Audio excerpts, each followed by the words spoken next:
Tower of silence, Manoj Rupda. Tempton Dastur जब छोटे थे तब उन्होंने अपने घर की छोटी सी वीथी में सुबह सवेरे एक कली को खिलते देखा था। वो गुलाब की कली थी, छोटी सी और सुगठित। उसकी पंखुड़ियां आपस में गुंथी हुई थीं। हरी पत्तियों से घिरी उस मखरूती कली के ऊपर के हिस्से में एक बहुत बारीक सा छेद था, जिसे दस्तूर जी टकटकी लगाकर देख रहे थे। जैसे जैसे धूप बढ़ती गई, वो छोटा सा छिद्र नामालूम तरीके से खुलता गया और देखते ही देखते आपस में गुंथी हुई पंखुड़ियां एक दूसरे से मुक्त होकर बाहर की ओर खुलने लगीं। टेम्पटन दस्तूर बहुत अंतर्मुखी थे। उनके बाल मन में बहुत उत्सुकता और कौतूहल था। कई दिनों से वो ये जानने के लिए व्यग्र थे कि फूल कैसे खिलता है। उस दिन जब कई घंटों की एकाग्रता, स्थिर दृष्टि और समझने की सच्ची लगन के बाद उन्होंने फूल को खिलते हुए देखा, तो वे भी खिल उठे। ये एक सुखद घटना थी। उस अत्यंत मासूम, नाजुक और अनछुए सुख को वो छूना चाहते थे। थोड़ी शर्म और थोड़ी झिझक के बावजूद उनका हाथ अनायास सुख की तरफ बढ़ा और अचानक दर्द से कराहते हुए वो पीछे हट गए। उनके सफेद दूध जैसे हाथ की गुलाबी उंगली पर रक्त की एक बूंद उभर आई। वे काफी देर तक दूसरे हाथ से उस उंगली को पकड़कर कराहते रहे। उनकी आंखों में आंसू उभर आए। फिर इस डर से कि कहीं कोई देख न ले, उन्होंने कांटे के दंश से पीड़ित उंगली को अपने मुंह में डाल लिया। इस चुभन और उससे होने वाली जलनदार पीड़ा ने टेम्पटन जी की अवयस्क और अर्धविकसित चेतना पर एक अमिट छाप छोड़ दी। खून की वो इकलौती बूंद जिसे उन्होंने चूस लिया था, उनके भीतर घुल मिल न सकी। वो बूंद उनके समूचे रक्त प्रवाह से भिन्न थी। वो आश्चर्यजनक ढंग से कठोर, अलग और अकेली थी। पहले वो बूंद उनके खून में इधर उधर भटकती रही, लेकिन बाद में उसमें अड़ियलपन आता गया और जैसे जैसे वो बड़े होते गए, उन्हें अपने अंदर एक तरह की खटक और चुभन निरंतर बढ़ती हुई महसूस होती रही। वे हालांकि आनुवंशिक रूप से उतने ही शर्मीले, शांत और एकांत प्रिय थे जितने उनके माँ बाप, दादा दादी और उनके पूर्वज, लेकिन उस अलग तरह की आंतरिक खटक और चुभन ने उस आनुवंशिकी में विचलन पैदा कर दिया और विरासत में मिले एक समान स्वभाव में थोड़ी खप्त और थोड़ी व्यग्रता भी शामिल हो गई। अपने समुदाय के स्वाभाविक गुणों से भिन्नता के बावजूद जिस परिवेश में उनकी परवरिश हुई थी, उसका असर किसी न किसी रूप में उनके जीवन पर पड़ता रहा।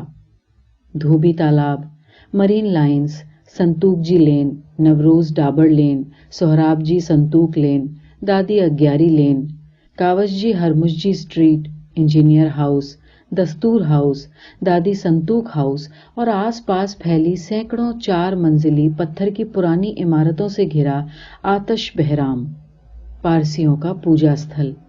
वे तब लिटिल फ्लावर स्कूल में पढ़ते थे। सुबह अपने घर से प्रिंसेस स्ट्रीट तक जाते समय और स्कूल से दोपहर की भीड़भाड़ में लौटते समय उनकी नजरें सड़कों पर नहीं, उन बरसों पुरानी पत्थर की इमारतों पर रहती थीं, जिसमें लगभग सभी घरों में एक जैसे लकड़ी के जीने, एक जैसी शीशम की रेलिंग और एक समान बड़ी बड़ी बरोठेदार खिड़कियां थीं, और उन खिड़कियों से उन्हें हर वक्त कुछ बूढ़े चेहरे झांकते दिखाई देते, इतने स्थिर और शांत मानो उन्हें खिड़की के साथ ही मढ़ दिया गया हो। उन सब बूढ़ों का पहनावा एक जैसा था, सबकी उम्र भी एक जैसी थी और इसमें कोई संदेह नहीं कि सबके चेहरे भी एक जैसे थे। वे कभी किसी से कुछ नहीं कहते थे, चुपचाप एक समान सपाट भाव लिए सिर्फ देखते रहते थे। आपाधापी, उलझी हुई किचकिच, मचलती हुई महत्वाकांक्षाओं और अति व्यस्तता से लथपथ शहर से वे उतने ही तटस्थ थे जितना कि ये शहर उनकी स्टिल इमेज से। और टेम्पटन दस्तूर जब लिटिल फ्लावर स्कूल से निकलकर सर जे हाई स्कूल जाने लगे, तब उन्हें पता चला कि सिर्फ शहर को ही नहीं, बल्कि लड़ाइयों, दंगों, अकालों और विद्रोह से भरे बीते जमानों को भी उन सब बूढ़ों ने सिर्फ दर्शकों की तरह चुपचाप अपनी खिड़की से देखा है। लेकिन खिड़की से बाहर की सजीव दुनिया से वे जितने तटस्थ थे, घर के भीतर की निर्जीव चीजों के लिए उतने ही आतुर और बाहर सड़कों के एक समान सपाट दिखाई देने वाले उनके चेहरे खिड़की से परे हटते ही विभिन्न भाव मुद्राओं के एक से बढ़कर एक नमूने पेश करने लगते थे, क्योंकि स्वभाव की समानता के बावजूद उनमें से हर एक बूढ़ा अजीबो गरीब आदत का शिकार था। किसी को दिन में 4 बार अपनी रबर की चप्पलें धोने की आदत थी, किसी को 5 बार जूते चमकाने की, किसी को अपने ग्रामोफोन से लगाव था, तो कोई अपने पुराने वॉल्व वाले रेडियो का दीवाना था। वे उसे बार बार धोते, पोंछते और सहलाते रहते थे और अपनी सेहत से ज्यादा उनकी तंदुरुस्ती का ध्यान रखते थे। ये एक ऐसी समरूपता में समाई हुई विविधता थी जो बाद में दस्तूर जी के लिए कठिनाई से समझ में आने वाला पाठ बन गई। वो उन छतरियों, घड़ियों, कमानी वाले चश्मों, बड़े बड़े वॉल्व रेडियो, ग्रामोफोन, लमटंगी कुर्सियों, गोलाकार टेबलों, महोगनी की बुक शेल्फों, चीनी मिट्टी के बर्तनों, इंडीज कंपनी की कटलरी, बोहेमिया के क्रिस्टलों, हाथी दांत की मूठ वाली छड़ियों, सफेद सूती कपड़ों, गोल टोपियों, गेंडे की खाल के सूटकेसों, झालरदार कच्चे रेशम के पर्दों, ऐतिहासिक टेबल लैंपों, फाउंटेन पेनों, पेन होल्डरों, हॉलैंड के मेज पोशों, ईरान के कालीनों, जापान के क्षमादानों और फूलदानों की और ब्रिटिश कालीन मोटर कारों के बीच पल बढ़ रहे थे, जिनकी उम्र उनसे कई गुना ज्यादा बड़ी थी। उनके आसपास ऐसी कोई चीज नहीं थी जिसकी उम्र 100, 150 या 200 सालों से कम हो, लेकिन वो सब चीजें सिर्फ चीजों की तरह नहीं, पारिवारिक सदस्यों की तरह उन घरों में रहती थीं, उतने ही आदर सम्मान के साथ जितने आदर सम्मान की एक मनुष्य को दरकार होती है। वो सब चीजें अपने बूढ़े साथियों की तरह हमेशा स्फूर्त और सक्रिय रहती थीं, और शायद यही वजह है कि उन चीजों को कभी जंग और दीमक ने नहीं घेरा। बेशक वे पुरानी थीं, बहुत पुरानी, इसमें कोई संदेह नहीं कि ये सब मौजूदा ट्रेंड के हिसाब से चलन से बाहर थीं, लेकिन उनके छोटे से समुदाय के छोटे छोटे परिवारों में वे अब भी चलन में थीं। समय के प्रवाह ने अपने साथ बहाकर उन्हें कबाड़ खाने तक नहीं पहुंचाया था। टेम्पटन दस्तूर जब बड़े हुए तब उनके लिए ये एक शोध का विषय था। उपभोक्ता चीजों की बाढ़ और यूज एंड थ्रो के तेज प्रवाह में ये सब पुरानी चीजें और पुरानी जीवन शैलियां और उनका अंतर्मुखी समुदाय अभी तक डूबने से कैसे बचा हुआ है। दूसरी बात जो इससे ज्यादा आश्चर्यजनक और विरोधाभासपूर्ण थी कि इस देश के दूसरे समुदाय जब अपना वर्चस्व और शक्ति बढ़ाने के लिए जनसंख्या बढ़ाने पर तुले हैं, तब उनके समाज में खुद को समेट लेने की ये आत्मघाती वृत्ति और प्रजनन के प्रति इतनी विरक्ति क्यों है? वो हमेशा घर घुस्सू क्यों बना रहना चाहता है? उद्योग और अनुसंधान में अपने बेहद महत्वपूर्ण योगदानों के बावजूद वो कभी किसी मुख्य धारा में शामिल क्यों नहीं हुआ, जबकि उसने इस देश की सुदूर सांस्कृतिक जड़ों से सत हासिल किया है? फिर उसकी लतरें पुष्पित होने के लिए उत्सुक क्यों नहीं है? वो मुर्दा क्यों रहा है? क्या इस लिटिल फ्लावर को मुरझाने से कोई नहीं बचा सकता? क्या कोई जानता भी है कि बहुत धीरे धीरे, बिल्कुल नामालूम तरीके से उसकी पंखुड़ियां नीचे गिर रही हैं और उसकी अद्वितीय सुषमा, उसकी अलग सी आभा यूं ही से बिसरा दी जा रही है। टेम्पटन दस्तूर सोचते सोचते अक्सर बहुत दूर तक चले जाते। क्या इतिहास सिर्फ आंदोलनों, विद्रोहों, पुरुषोचित वीरता या विरोधी कौमों की आपसी मारकाट के जघन्य कारनामों, लड़ाइयों, बंटवारों और बलिदानों का होता है? उद्यमिता, नियोजन और आत्मनिर्भरता का कोई इतिहास क्यों नहीं होता? जब उन्होंने इस पर कुछ लिखने का निश्चय किया, तब एक बार फिर उन्हें बचपन के दिनों जैसी उत्सुकता और जिज्ञासा ने घेर लिया। लेकिन ये एक सामाजिक तथ्य था, कोई फूल नहीं जिसे सिर्फ एकाग्र होकर खिलते हुए देखा जा सके। उनके पास न तो लेखन कला का कोई अनुभव था, न अन्य इतिहासकारों जैसी व्यापक समझ, और न कोई दस्तावेज जिसका उनके निर्धारित विषय से कोई सीधा वास्ता होता, जिसके आधार पर वो बहुस्तरीय शाब्दिक भवन का निर्माण कर लेते। उनके पास अगर कोई चीज थी तो वो थी खून की इकलौती बूंद, जो उनकी नसों और नाड़ियों में निरंतर इधर उधर भटक और खटक रही थी। दूसरे, अपने समुदाय का प्रत्यक्ष जीवन और उनकी स्मृतियां, और इसके अलावा उनकी एक 80 साल की चिरकुंवारी बुआ और उनके बेहद अंतर्मुखी लेकिन उतने ही दृढ़ निश्चयी पिता, जो उनके अतीत, वर्तमान और भविष्य की धुरी थे।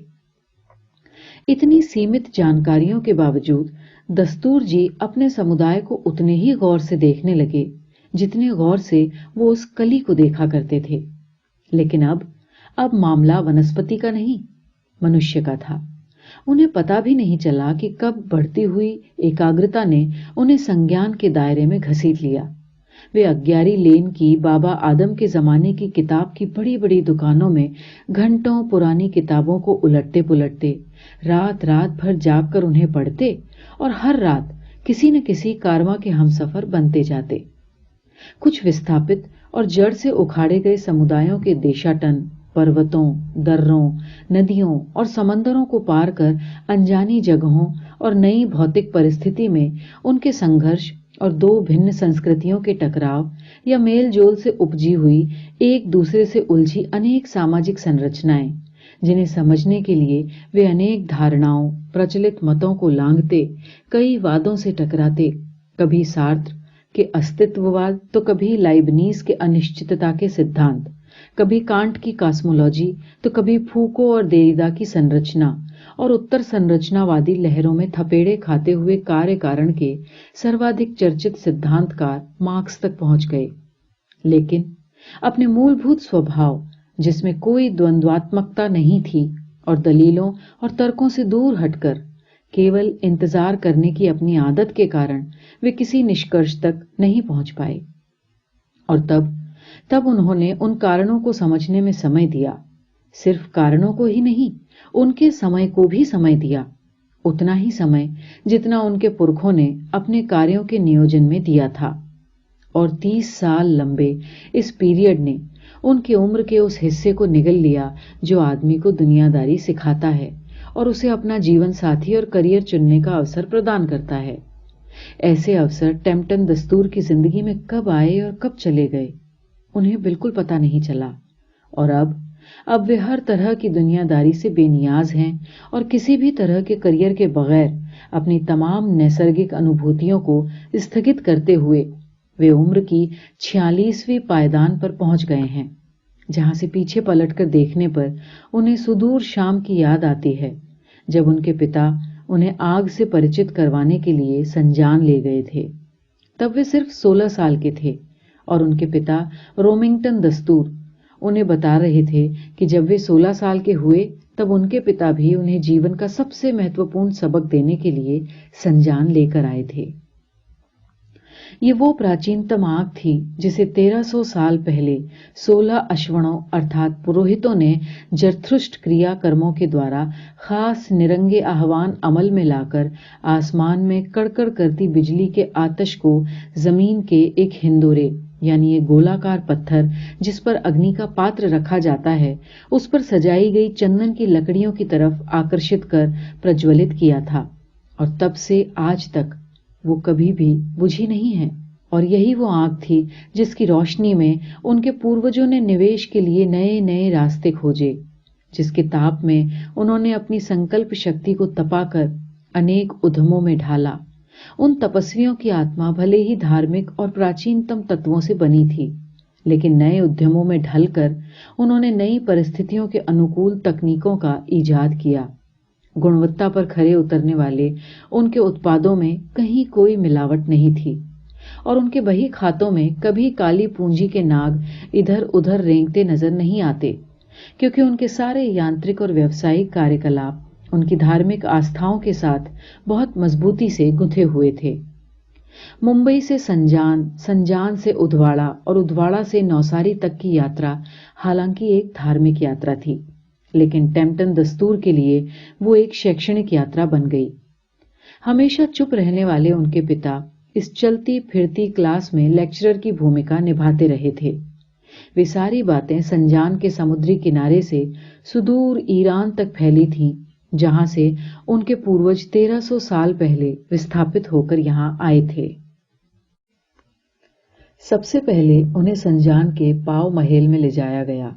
जब उन्हें ये बताया गया कि इस अग्यारी के गर्भगृह में जो आतिश बहराम है वो आज से 1275 साल पहले प्रज्वलित की गई अग्नि से बना है, तो उन्हें बड़ा आश्चर्य हुआ। उस पवित्र अग्नि के सामने बोए एक तरह की प्रार्थना देने और माथे पर आतिश बहराम की भस्म लगाकर नियाएश यानी अग्नि को समर्पित धार्मिक मंत्र करने और निरंग पढ़ने के बाद वे उस ऐतिहासिक धर्म स्थल से बाहर आ गए। ये सब कुछ बहुत रहस्यमय था। टेम्पटन दस्तूर की अर्धवयस्क चेतना में एक साथ ये पुरानी, अबोध, जटिल और अलौकिक बातें चकराने लगीं। उस ऐतिहासिक शहर की पथरीली संकरी गलियों, खंडहरों और वर्षों से बंद पड़े मकानों के बीच से गुजरते हुए वे समुद्र के किनारे पहुंच गए, जहां एक पुरानी पारसी सराय थी। ये उनकी यात्रा का पहला पड़ाव था। रोमिंगटन दस्तूर ने विश्राम के लिए जो कमरा खुलवाया, उसकी खिड़की समुद्र की तरफ खुलती थी। ये वही खिड़की थी जिससे छनकर आते प्रकाश और समुद्री हवाओं के थपेड़ों में आज से 30 साल पहले उनके पिता सोहराब जी दस्तूर ने उन्हें दीक्षित किया था। और अब एक लंबी अवधि के बाद वे खुद उस कुर्सी पर बैठे थे और वे भी अपने बेटे को वही सबक देने जा रहे थे जो उनके पिता और उनके पिता ने अपने पिता और उनके पिता के पिता ने अपने पिताओं, दादाओं और लकड़ दादाओं से सीखा था। ये क्लास 2 दिन तक चली और तब टेम्पटन जी को ये मालूम हुआ कि उनके नाम के आगे जो दस्तूर शब्द जुड़ा है उसके क्या मायने हैं, और कल वे जिस अग्नि का दर्शन करके आए हैं वो अग्नि कितनी गहरी आस्थाओं और कितने जटिल प्रयत्नों का प्रतिनिधित्व करती है, और ये कि वो आतिश अकेली एक आतिश नहीं है बल्कि उसमें 15 अन्य आतिशों का समायोजन है, और ये 15 आतिशें वायवीय हैं, अलौकिक नहीं हैं बल्कि सीधे जमीन से जुड़े कार्यकलापों से अवतरित हुई हैं।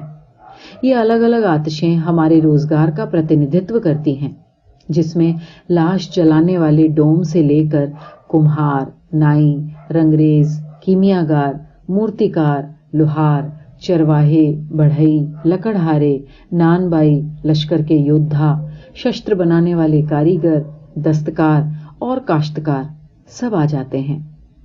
उन 2 दिनों में टेम्पटन जी अपने पिता की उंगली पकड़कर कई सदियों की दूरी पार करते हुए पाषाण युग तक पहुंच गए। उन पुरानी राख के विशाल गड्ढों वाली गुफाओं में जहां मनुष्य आंख की अपनी सबसे बड़ी निधि की तरह रक्षा करता था, क्योंकि वो उसकी अब तक की सबसे बड़ी उपलब्धि थी। और आज लाखों सदियां गुजर गई हैं, लेकिन अग्नि का महत्व किसी न किसी रूप में मनुष्य की आवश्यकताओं में सबसे प्राथमिक है। समय बीतता गया और समुद्र के सामने अग्नि का ये आख्यान घंटों चलता रहा। उन 2 दिनों में रोमिंगटन दस्तूर द्वारा बताई गई बातों के छोटे छोटे टुकड़े आज भी टेम्पटन दस्तूर की स्मृतियों में तैरते रहते हैं। अग्नि मानव को अनुशासित करती है, उसमें उत्तरदायित्व की भावना जगाती है, काल की गति पर ध्यान रखना सिखाती है। आग जलाने और उसे जलाए रखने से बड़ा मनुष्य का कोई कर्तव्य नहीं है। जब कोई इंसान अपने काम धंधों से अपनी आजीविका चला रहा होता है, तब उसके दिन रात के विचारों का सीधा संबंध उसके घर के चूल्हे और उसके धंधे की भट्टी के आतिश पर पड़ता है। असली आतिश परस्त बस्ते कुश्तियान जरथुष्टी केवल वही होता है जो इन आतिशों को कभी मरने नहीं देता, उन पर कोई अजाब नहीं पड़ने देता। जब जब इन आतिशों पर कोई अजाब पड़ने के दुर्योग अनिवार्य हो जाते हैं, तब तब जरथुष्ट साहिब की बताई हुई तरकीबों को अमल में लाना चाहिए। जो ऐसा नहीं करता और आतिश पर अजाब पड़ने देता है, वो असली जरथुष्टी नहीं। अपने समुदाय की धार्मिक मान्यताओं के बारे में उनके पिता ने और भी कई बातें कही थीं। वे सब बातें टेम्पटन दस्तूर की मेमोरी में ज्यों की त्यों दर्ज हैं। 7 दिनों की उस यात्रा के बाद वे मुंबई लौट आए थे, लेकिन बॉम्बे सेंट्रल के गेट से बाहर निकलने के बाद जब उनके पिता ने नवरोज डाबर लेन के दस्तूर हाउस का पता बताने के बजाय डूंगरवाड़ी के लिए टैक्सी तय की, तो वो सोच में पड़ गए। ये शब्द उन्होंने पहले भी 2-4 बार सुना था। स्मृति पर जोर देने पर याद आया कि ये शब्द केवल तब इस्तेमाल में आता था जब उनके समुदाय के किसी सदस्य की मृत्यु हो जाती थी। शुरू में उन्होंने निरपेक्ष रूप से कुछ भी लक्ष्य नहीं किया। उनके अंदर किसी तरह की डरावनी आशंका भी नहीं थी। लेकिन पिता के रिक्त और भावशून्य चेहरे को देखकर वे विचलित हो उठे। टैक्सी जब भीड़ भाड़ और चिल्लपों के बीच से रास्ता बनाती हुई खुली सड़क पर आकर तेजी से दौड़ने लगी तो उन्होंने पूछा, डूंगरवाड़ी सा माटे जई रहा छो? डूंगरवाड़ी किस लिए जा रहे हो?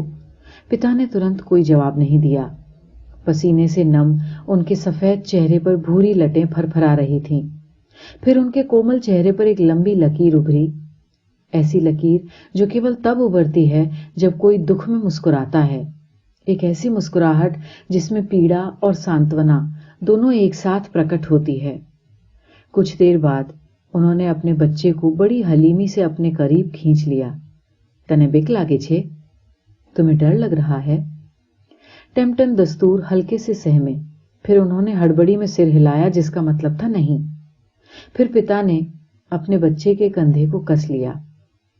डूंगरवाड़ी पहुंचने के बाद टैक्सी से उतरते ही उनके पिता ने उनका हाथ थाम लिया और एक रहनुमा की तरह आगे बढ़ते चले गए। वे टेढ़े मेढ़े और कुबड़े दरख्तों के झुरमुट से घिरे एक रास्ते पर तेजी से ऊपर चढ़ते जा रहे थे।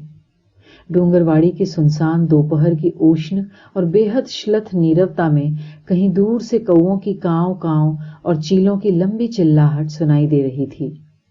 वो जैसे जैसे आगे बढ़ते गए वो आवाज और ज्यादा तेज होती गई। 2-3 मोड़ों के बाद वो रास्ता जब खत्म हुआ तो सामने एक 25-30 फुट ऊंचा और बहुत बड़ा गोल घेरा दिखाई दिया, जिसके मुहाने पर अनगिनत चील कौवे मंडरा रहे थे। उस ऊंचे मुहाने तक जाने के लिए पत्थर की सीढ़ियां भी बनी थी। आंसू छे आ गोल घेरा ने शू कहवाए? ये क्या है? इस गोल घेरे को क्या कहा जाता है?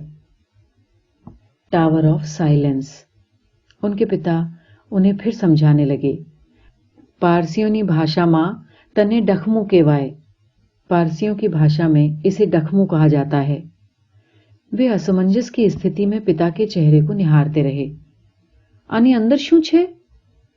इसके अंदर क्या है? जवाब में फिर पिता ने उनका हाथ सख्ती से भींच लिया और वे सीढ़ियां चढ़ने लगे। टेम्पटन जी सीढ़ियां चढ़ रहे थे तब उनके मन में सिर्फ कौतूहल था, जैसे उनके पिता उन्हें किसी जू में ले आए हों। लेकिन ऊपर चढ़कर जब उन्होंने नीचे झांका तो वो सन्न रह गए। उन्होंने दोनों हाथों से अपना मुंह ढक लिया, मगर अंदर से उठती उबकाई को रोकना असंभव था। वे वहीं दोहरे हो गए और बेसंभाल तेजी से उनके मुंह से उल्टी का फव्वारा फूट निकला। फिर वे जोर जोर से रोने लगे।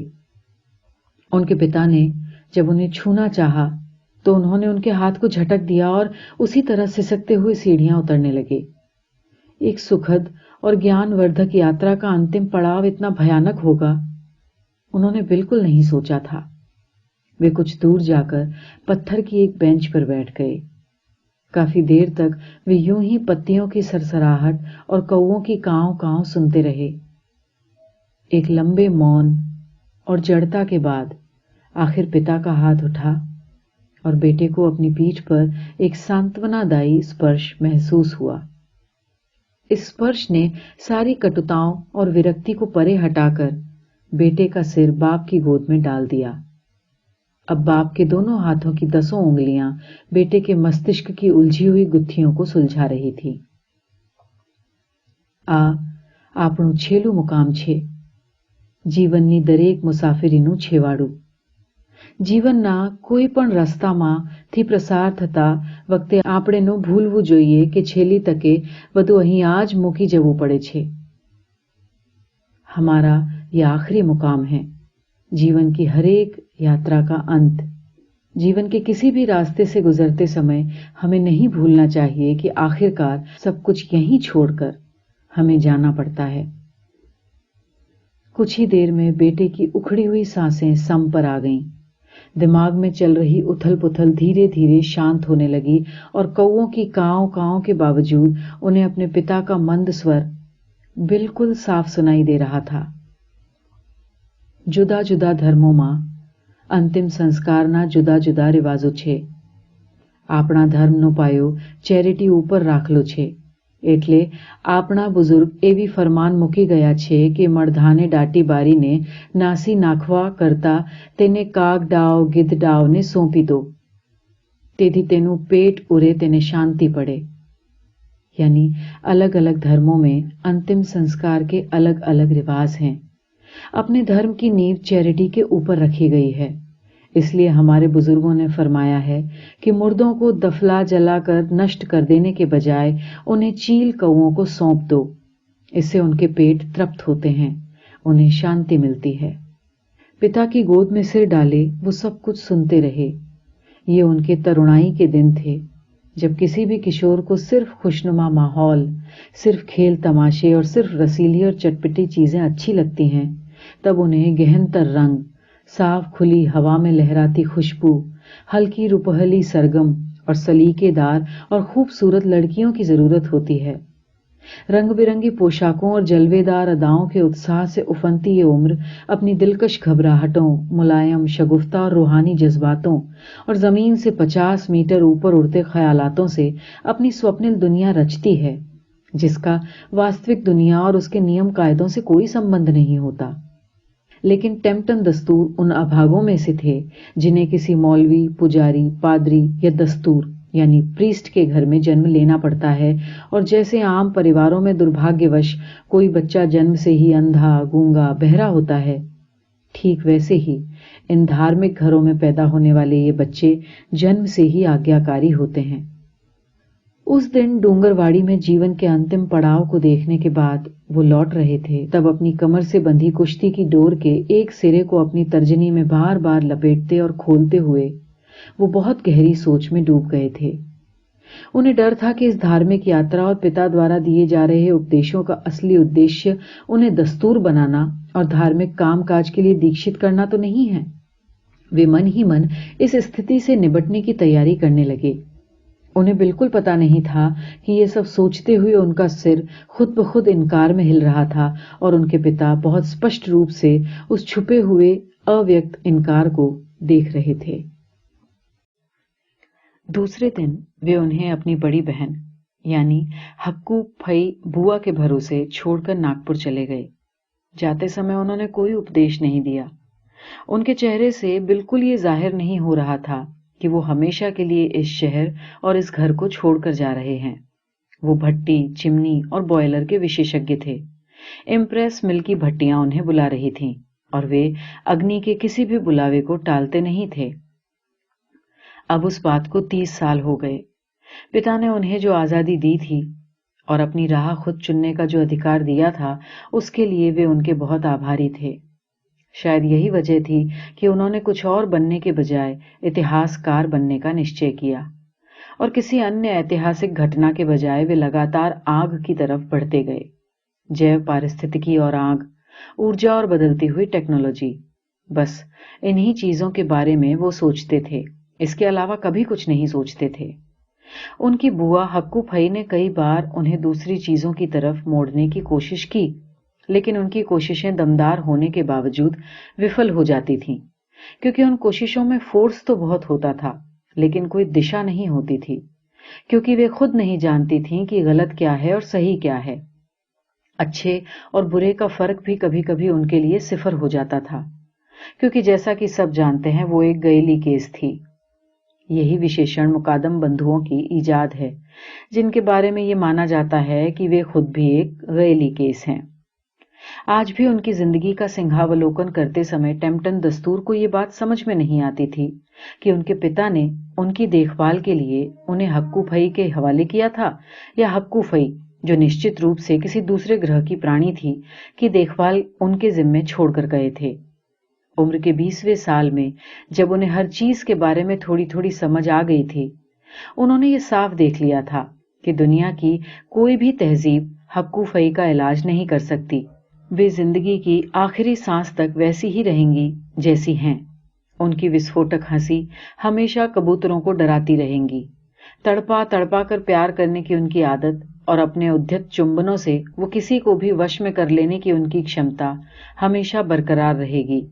उनकी दबंग दखल अंदाजी, उनकी बेलौस और फूहड़ गालियां और हर काम में, चाहे वो कितना भी फौरी हो, बिना हिचकिचाए तुरंत फैसला लेने और बिना देर किए उसे अमल में लाने का साहस कभी खत्म नहीं होगा। उनकी बखेड़ेबाजी और अजीबो-गरीब कारनामों से उनके पड़ोसी हमेशा हलकान रहेंगे। उनके दोनों प्रेमी मुकादम बंधु कयामत तक पिल्लों की तरह उनके आगे पीछे दुम हिलाते रहेंगे और उनका छोटा भाई रोमिंगटन दस्तूर मार खाने के डर से हमेशा उनसे छुपता फिरेगा। उस बेहद सनकी, गुस्सैल, अति भावुक, दयालु, निर्मम, सहिष्णु और उतनी ही कट्टर औरत का चरित्र चित्रण करना बहुत कठिन है। जिस औरत ने 2 मर्दों और वो भी सगे जुड़वा भाइयों के साथ एक साथ प्यार किया हो और जो सरेआम उनके कान मरोड़ देने और बीच रास्तों में उन्हें अपनी छतरी से पीट देने में भी कोई हिचकिचाहट महसूस नहीं करती हो, जो रेडियो और ग्रामोफोन एक साथ बजाती हो, जिसके लिए ऑमलेट बनाते बनाते पियानो बजाना और पियानो बजाते बजाते ऑमलेट बनाना एक साथ संभव हो, जिसे अपनी अधेड़ावस्था के बावजूद सीटी बजाना और आंख मारना आता हो, जो अपनी खिड़की के छज्जों पर कबूतरों के जोड़े को प्रजननकालीन चोंच मिलन करते देखकर किसी कमसिन किशोरी की तरह शर्मा जाती हो, जिसे सब्जी और दूध वाले से रुपए 8 आने के लिए लंबी लड़ाइयां लड़ते समय अपनी करोड़ों की प्रॉपर्टी का जरा भी ध्यान नहीं रहता हो, जो अपनी काम वाली बाई के बच्चों के एडमिशन के लिए तो कभी दूध वाले की बीवी की जचगी और कभी अपनी कार के ड्राइवर के बाप के ऑपरेशन के लिए रुपयों से भरा बैग लिए घंटों स्कूल से अस्पताल और अस्पताल से मैटरनिटी होम के चक्कर लगाती हो, जिसके लिए रेडियो का एक वॉल्व खराब होना उतना ही चिंताजनक हो जितना कि किसी के लिए किडनी या गुर्दे का खराब होना हो। उसके बारे में कोई क्या और कैसे लिख सकता है? इस बात पर भी कोई यकीन कर सकता है कि चलती फिरती ये गफलत की गठरी, जिसे एक ऑमलेट तक ठीक से बनाना नहीं आता, एक जमाने में बहुत कामयाब फूड टेक्नोलॉजिस्ट थी और उसके वे 2 अधपगले और मरगिल्ले आशिक टीएफ मुकादम और एचएफ मुकादम, जिन्हें अपने पाजामे का नाड़ा भी ठीक से बांधना नहीं आता, एक जमाने में बेस्ट जैसी बेहद कामयाब और देश की सबसे बड़ी सिटी बस की सेवा की नींव डालने वाले उसे शहर के चप्पे चप्पे तक फैलाने का पराक्रम कर चुके थे। और रोमिंगटन दस्तूर यानी उनकी बुआ के चहेते छोटे भाई, जो इतने डरपोक थे कि लकड़ी की सीढ़ियों पर अपनी बहन की पदचाप सुनते ही सहम जाते थे और हमेशा छींकते और नाक सुड़सुड़ाते रहते थे। अपनी कमजोर और बच्चे जैसी मधुर आवाज में दिन भर में मुश्किल से 2-4 वाक्य बोल पाते थे। उनके बारे में ये जानकर कितना आश्चर्य होता है कि देश की सबसे महत्वपूर्ण और अपने जमाने की सबसे बड़ी कपड़े की मील का पूरा तापमान उनके हाथों निर्धारित होता था। अब वे सब बेहद बूढ़े हो चुके हैं और उनके द्वारा रचे गए इतिहास को नई चीजों ने या तो मटियामेट कर दिया है या बिल्कुल बदल दिया है। फेंटा, लिम्का और पेस्टंजी आइसक्रीम अस्तित्व में होते हुए भी अदृश्य हैं।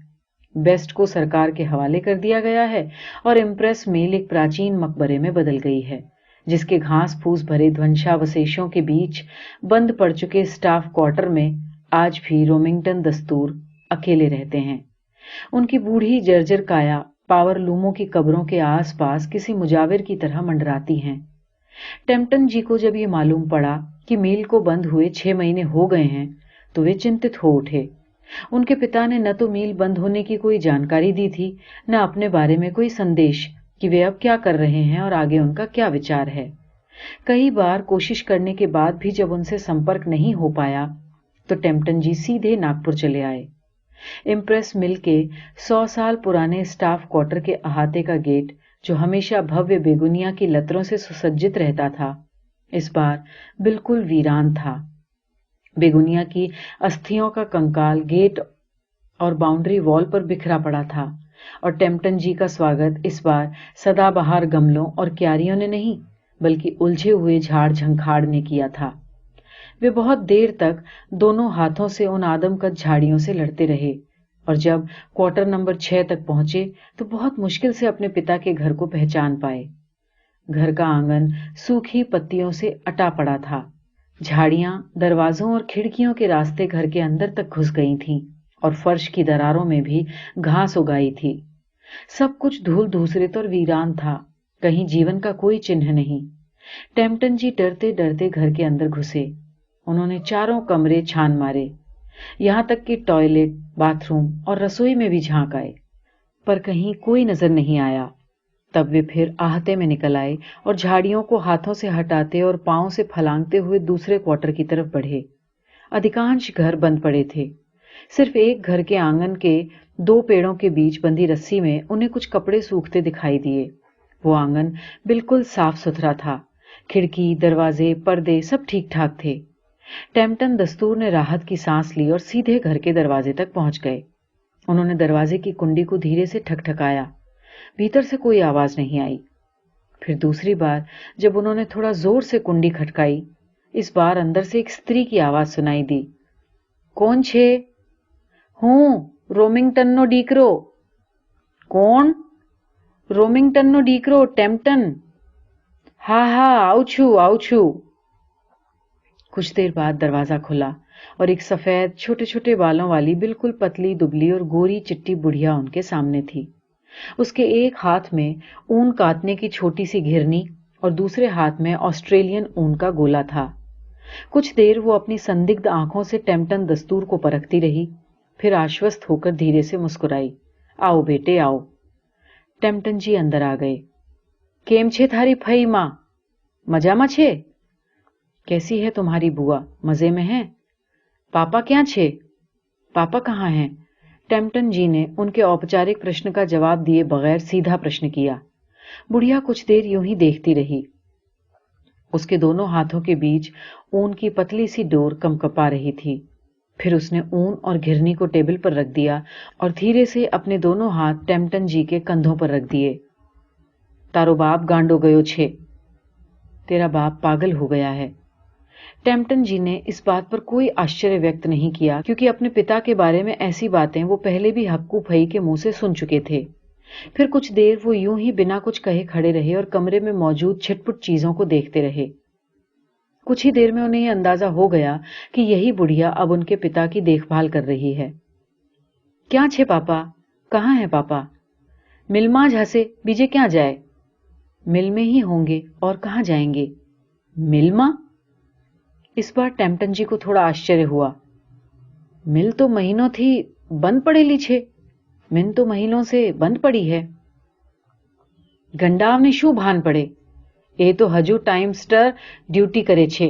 घणी वार तो रातना अंधारीमां नाइट शिफ्ट करवा पण जाए छे। हूँ कहीं पूछूं तो मारा ऊपर खिजाए छे। एक बार तो मने गाल ऊपर लाफो चौंडी डिगो। पागलों को क्या समझ में आता है? वो तो अब भी निश्चित समय पर ड्यूटी पर जाता है। कई बार तो रात के अंधेरे में नाइट शिफ्ट भी करने जाता है। पता नहीं वहां जाकर क्या करता है। मैं कुछ बोलती हूं तो भड़क जाता है। एक बार तो मेरे गाल पर भी उसने तमाचा मार दिया था। बुढ़िया का स्वर थोड़ा भर्रा गया। अपनी ऐनक उतार कर वो आंखें पोंछने लगी और बोली, सारू थयो डीकरा, तू आवी गयो। हवे तू एने साचव, माराथी नथी थतु। अच्छा हुआ बेटा तू आ गया। अब तू उसे संभाल, मेरे से नहीं होता। टेम्पटन जी को समझ में नहीं आया कि किस तरह उस बुढ़िया के प्रति कृतज्ञता प्रकट करे। वे इन नई सूचनाओं से हतप्रभ थे। कुछ देर वे यूं ही खड़े रहे, फिर जाने लगे। 8-10 कदम चलने के बाद वे फिर रुक गए। मिल के गेट पर तो ताला लगा था। फिर अंदर जाने का रास्ता कहाँ है? उन्होंने सिर खुजाते हुए पलटकर बुढ़िया की तरफ देखा। बुढ़िया उन्हें पिछवाड़े तक ले गई और सरकंडों की घनी झाड़ी से ढकी एक पगडंडी पर उनके आगे आगे चलने लगी। पगडंडी के आड़े तिरछे अवरोधों को लांघते हुए उसकी बड़बड़ाहट और झल्लाहट लगातार जारी थी। लगभग 10 मिनट तक चलते रहने के बाद उन्हें मिल के अहाते की 4 दीवारी दिखाई दी। टेम्पटन जी सोच में पड़ गए कि इतनी ऊंची और कंटीली तारों से घिरी हुई दीवार को कोई कैसे फांद सकता है। लेकिन जब वो दीवार के पास पहुंचे तो उन्होंने देखा कि पगडंडी जहां खत्म होती है, वहां दीवार के निचले हिस्से में एक बहुत बड़ा छेद था, जिसमें से साधारण कद काठी का कोई भी इंसान आ जा सकता था। उस छेद के आजू बाजू में टूटी फूटी ईंट और पलस्तर का चूरा बिखरा पड़ा था। आ रस्तो तारा बापे जते बनवायो छे। आ बहु सीक्रेट रस्तो छे, मारा सिवाय कोई ने खबर नथी। ये रास्ता तेरे बाप ने खुद बनाया है। ये बहुत गुप्त रास्ता है, मेरे सिवाय किसी को नहीं मालूम। बुढ़िया अब बुरी तरह से हाँफ रही थी। जा अंदर राइट साइड मां चलियो जा, 5 नंबर ना शेड मां जो त्याज हंसे। जा अंदर राइट साइड में चला जा, 5 नंबर शेड में देखना, वहीं होगा। टेम्पटन जी को एक बार फिर समझ में नहीं आया कि पसीने में तरबतर उस हाँफती हुई बुढ़िया का किन शब्दों में आभार प्रकट करे जो जून की चिलचिलाती धूप में उन्हें रास्ता दिखाने आई थी। वो बेवकूफों की तरह अपनी पलकें झिपझिपाते हुए खड़े रहे। बुढ़िया ने पास आकर उनका कंधा थपथपाया और उन्हें ढांढस देकर चली गई। और अब टेम्पटन जी चार दीवारी को उखाड़कर बनाए गए उस गुप्त रास्ते को देख रहे थे। कुछ देर लंबी लंबी सांसें लेते हुए वो अंदर साहस इकट्ठा करते रहे, जैसे उन्हें दीवार के उस पार नहीं बल्कि किसी दूसरी दुनिया में जाना हो। कुछ देर बाद वो झुके, अपना सिर छेद के भीतर घुसाया और फिर अनभ्यस्त तरीके से अपने हाथ पांव को मोड़ सिकोड़ कर अंदर घुसने की कोशिश करने लगे। कुछ देर की कसरत के बाद वे दूसरी दुनिया में आ गए। वहां भी उनके सामने ठीक वैसी ही पगडंडी थी। अपने दोनों हाथों से सूखी वनस्पतियों के डंठलों और झाड़ियों को हटाते हुए वो दाईं तरफ बढ़ते चले गए। चलते चलते उन्हें बचपन में पढ़ी गई एक चीनी कहावत याद आई। जब ये दुनिया बनी थी तब इसमें रास्ते नहीं थे, वो लोग ही हैं जिन्होंने चल चलकर रास्ते बनाए। पगडंडी पर उन्हें अपने पिता के चिर परिचित कैनवस के जूतों की छाप दिखाई दी। उनके छोटे छोटे जूतों की छाप के अलावा वहां दूसरा कोई निशान नहीं था। उन्हें ये सोचकर एक विचित्र डरावना सा एहसास हुआ कि ये खुद अपने पांव से बनी एक अकेली ऐसी राह है जिस पर उनके पिता के अलावा आज तक किसी ने पैर नहीं रखा होगा। पगडंडी 5वें शेड के पास जाकर खत्म हो गई थी, लेकिन झाड़ियों, दंठलों और सूखी पत्तियों का शेड में चारों तरफ कब्जा था। सिर्फ लोहे के कालमों को ही नहीं, उसने बंद पड़ी पावर लूमों को भी धर दबोचा था। खरपतवारों की ये फौज बहुत दृढ़ निश्चयी और अपराजेय थी। वे उस उद्यम की लाश को चारों तरफ से घेरे हुए थी। ये वही मशीनें थीं जो अपनी दानवी क्षमता से करोड़ों टन कपास धुन चुकी थीं, जो असंख्य बेनाप सूत उगल चुकी थी और सूत के उन धागों को आपस में मिलाकर करोड़ों मीटर कपड़ा बुन चुकी थी। लेकिन अब वहां कोई हलचल नहीं थी, सिर्फ वीरानगी थी। टेम्पटन जी बहुत गौर से मशीनों के मकबरों को देख रहे थे। सिर्फ आदमी ही रिटायर नहीं होता, टेक्नोलॉजी भी रिटायर होती है। उन्हें फिर से किसी भूमंडलीय व्याख्याकार की टिप्पणी याद आ गई। और आदमी तो एक उम्र के बाद रिटायर होता है, लेकिन टेक्नोलॉजी उसके रिटायरमेंट से पहले भी रिटायर हो सकती है। फिर उन लोगों का क्या होगा जिनका जीवन उस पुरानी तकनीक में ढल चुका था और वे उसके उतने ही आदी हो गए थे जितने बच्चे अपने माँ बाप के आदी हो जाते हैं। टेम्पटन जी कुछ देर के लिए अपने पिता को भूल गए और बहुत गहरी सोच में डूब गए। मशीनें जब चलन से बाहर हो जाती हैं तो उनके कल पुर्जे अलग कर दिए जाते हैं। उन्हें तपाकर गलाया जा सकता है और कोई दूसरा रूप भी दिया जा सकता है, लेकिन मनुष्य और उसका जीवन? टेम्पटन जी के अंदर लहू की वो इकलौती बूंद फिर से गर्दिश करने लगी। वे इस बारे में सोचते सोचते जाने कब तक वहां खड़े रहे। फिर उन्हें वर्षों पहले की वो यात्रा और अग्यारी की वो आग याद आई और अपने पिता की वो बात भी जो उन्होंने आरशस्त्र के सामने खड़े होकर कही थी। ये सिर्फ अग्नि नहीं है, ये हमारी संकल्प शक्ति है, इसे कभी भी बुझने नहीं देना चाहिए। टेम्पटन जी की नजरें आसपास फैली बदहाली के ऊपर से गुजरती हुई दूर मील की चिमनी की तरफ उठ गईं। वो चिमनी आधी टूटी हुई थी। चिमनी के आसपास टूटी फूटी ईंटों और पलस्तर का ढेर लगा था। बहुत देर तक वो उन भग्नावशेषों को देखते रहे, उसकी लंबाई, चौड़ाई और गोलाई, और उसके आसपास फैली खामोशी और वीरानी ने टावर ऑफ साइलेंस की याद को ताजा कर दिया। उन्हें एक बार फिर अपने अंदर ठीक वैसी ही उबकाई महसूस हुई जैसी वर्षों पहले डूंगरवाड़ी में हुई थी, लेकिन इस बार उन्होंने अपनी उस उबकाई को जब्त कर लिया। उन्हें यहां आए बहुत देर हो चुकी थी। धीरे धीरे दोपहर भी ढलने लगी। ढलती दोपहर की पीली धूप अब सिंदूरी रंग में बदल रही थी। कुछ देर बाद गाढ़े सिंदूरी और हल्के काले के बीच खड़े अपने साये को देखकर वो डर गए। जब ढलती शाम का मंजर इतना भयानक है तो रात में ये सब कैसा दिखाई देता होगा। वो ये सोचकर हैरान रह गए कि रात में उनके पिता यहाँ कैसे आते होंगे, और उससे बड़ा सवाल तो ये है कि वो यहाँ आकर आखिर करते क्या हैं। उन्होंने एक बार फिर दूर दूर तक नजर डाली। हर तरफ कुंडलित केबलों का विभिन्न फैलाव, टेढ़े मेढ़े और एक दूसरे में उलझे फंसे लोहे के एंगल, ध्वस्त और धराशाही स्ट्रक्चर, एक दूसरे पर गिरे पड़े बीम और गर्डर, गैस कटर से काट काट कर अलग किए गए धूल में धंसे और घास फूस से ढकी मशीनों के पुर्जे, सैकड़ों कालीक सने दस्ताने जो अब जिंदा मानवीय हाथों के अभाव में लावारिस लाशों की तरह यहां वहां पड़े थे। इन सब निर्जीव और निरर्थक चीजों पर एक सर्किल में घूमती हुई नजर डालने के बाद उनकी दृष्टि फिर से चिमनी पर जा टिकी। इस बार उन्होंने बहुत निश्चयात्मक ढंग से अपनी गर्दन हिलाई और उनके कदम चिमनी की तरफ बेखौफ बढ़ने लगे। अब उस आहते में सिर्फ खरपतवारों से उलझते उनके कदमों की सरसराहट के अलावा दूसरी कोई आवाज नहीं थी। अंत में जब वे चिमनी के बिल्कुल पास भट्टी के मुहाने तक पहुंचे, तब उन्होंने अपने पिता को देखा। वो बहुत गौर से भट्टी के अंदर देख रहे थे। भट्टी के अंदरूनी हिस्से से धुएं के छोटे छोटे अलसाए से बादल ऊपर उठ रहे थे। उनके कदमों के पास दस्तानों का ढेर था। कुछ देर बाद जब भट्टी की आंच धीमी पड़ गई, उन्होंने झुककर कुछ दस्ताने उठाए और उन्हें एक एक करके आग के हवाले कर दिया, और अगले ही पल वे बहुत ऊंची आवाज में आतश न्योएश पढ़ने लगे, जैसे वो किसी अग्यारी में खड़े हों। इस संक्षिप्त धार्मिक क्रिया के बाद जब वो चुप हो गए, तब टेम्पटन जी ने धीरे से उनके कंधे पर हाथ रखा। वो इस स्पर्श से चौंक गए। उन्होंने तुरंत गर्दन फेर कर पीछे देखा, और जैसे ही टेम्पटन दस्तूर की नजर अपने पिता के चेहरे पर पड़ी, वे स्तब्ध रह गए। मारे डर के उनके सिर के बाल तक थर्रा गए। वे पलटकर तुरंत भागने लगे और एक भयभीत रुलाई अंदर से फूट पड़ी। इस बौखलाहट और हड़बड़ी में उनके पांव झाड़ियों से उलझ गए और वो मुंह के बल गिरे। उन्होंने किसी शतुरमुर्ग की तरह सूखी घास में अपना चेहरा छुपा लिया। वो बुरी तरह हाँफ रहे थे। कुछ देर बाद उन्हें खरपतवार की सरसराहट सुनाई दी, जो स्पष्ट रूप से किसी के धीमे कदमों से पैदा हो रही थी। वो आवाज उनके पास आकर रुक गई। एक बार फिर सन्नाटा छा गया और टेम्पटन जी दोनों हाथों से अपने चेहरे को ढांपे औंधे पड़े थे।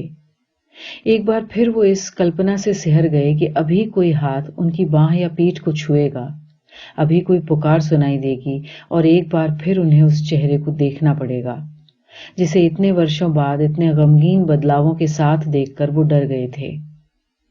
लेकिन वैसा कुछ नहीं हुआ। जैसी आशंका थी, न कोई स्पर्श, न पुकार। कुछ देर बाद फिर वही सरसराहट सुनाई दी, लेकिन अब वो आवाज क्रमशः दूर जा रही थी, खरपतवारों से उलझते कदमों की धीमी धीमी मरमर।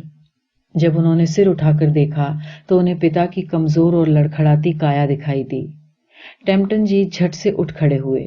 अपने डर के बावजूद वे पागलों की तरह उनके पीछे भागे। वे बड़े ही कातर स्वर में क्षमा याचना करते हुए गिड़गिड़ा रहे थे। उन्हें अचानक इस पाप बोध ने घेर लिया कि उन्होंने अपने पिता की कोई देखभाल नहीं की।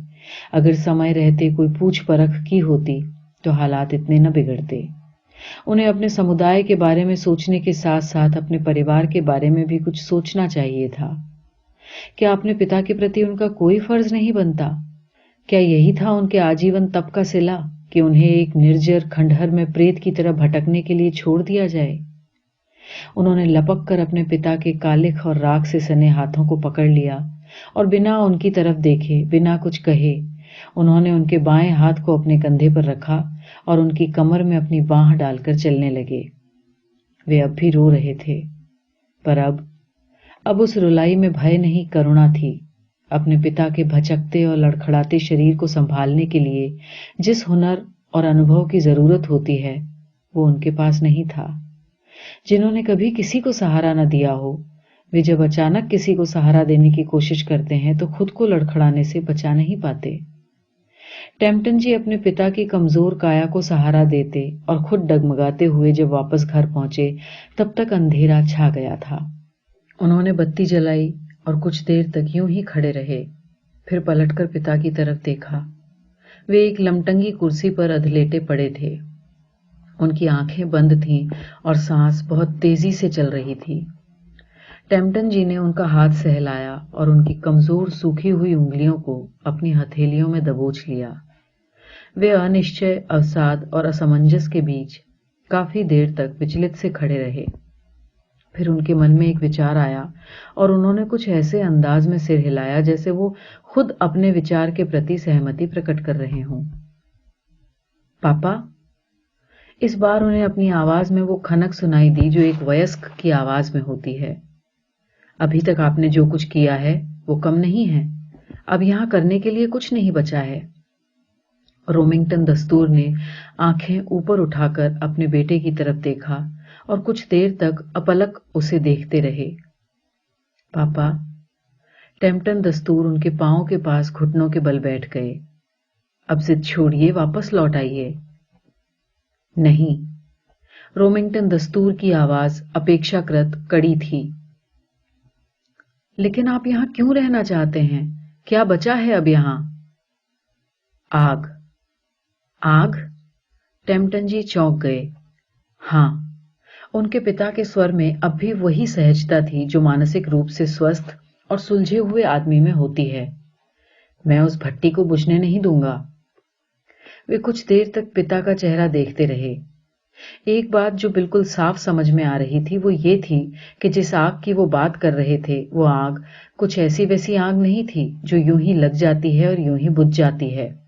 उस आग में उनके पुरखों का आवेगी रक्त शामिल था जो दुर्जेय था। उन्हें फिर वो दाहक मंत्र याद आए जो उनके पिता भट्टी के सामने खड़े होकर पढ़ रहे थे। 1-1.5 घंटे की माथापच्ची के बाद उन्होंने स्वीकार कर लिया कि पिता को वापस ले जाना असंभव है। अब केवल एक ही रास्ता बचा है, हक्कू भई। सिर्फ उसी औरत में इतनी ताकत है, सिर्फ वही रोमिंगटन दस्तूर के हठ और उस पर मंडराते विनाश के प्रचंड घमासान से निपट सकती है, क्योंकि वही तो हर बार उन्हें पकड़ पकड़ कर लाती रही है, चाहे वो रूठ कर घर से निकल भागे हों या मार खाने के डर से किसी सुनसान में छिपे हों या किसी भीड़ में खो गए हों या किसी सनक पर सवार होकर ऊपर उड़ गए हों या किसी जौम में आकर गहरी डुबकी लगा बैठे हों।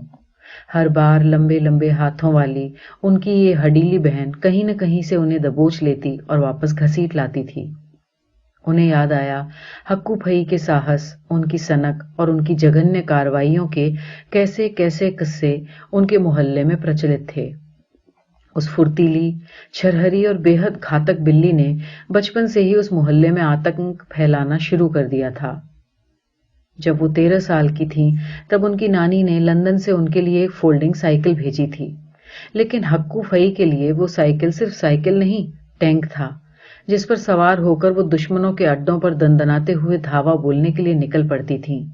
भीड़ भाड़ वाली सड़कें हों या संकरी गलियां, गराज के पिछवाड़े के भंगार खाने हों या किसी बंद पड़े मकान का सुनसान तहखाना, वो उन लौंडों को कहीं न कहीं घेर लेती जो अपने माँ बाप की बात नहीं मानते थे और होमवर्क करने के बजाय या स्कूल से कंची मारकर गलियों में आवारागर्दी करते फिरते थे। चोरी छिपे ऐसी कारगुजारियों में मशगूल रहते थे जो हक्कू फई को सख्त नापसंद थीं। उन दिनों टेस्टर मुकादम, हरजी मुकादम और रोमिंगटन, ये 3 तिलंगे उनके सर्वाधिक प्रमुख और प्रिय शत्रु थे।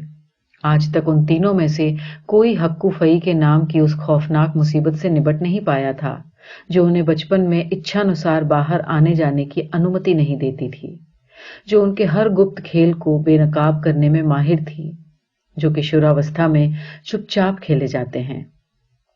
और मुकादम बंधु जब जवान हो गए और सचमुच के मर्द बन गए, तब हक्कू फई ने दिन दहाड़े दोनों भाइयों को एक रंडी के कोठे में रंगे हाथों पकड़ा था और उन्हें पाजामे का नाड़ा बांधने का भी मौका दिए बगैर घसीट लाई थी।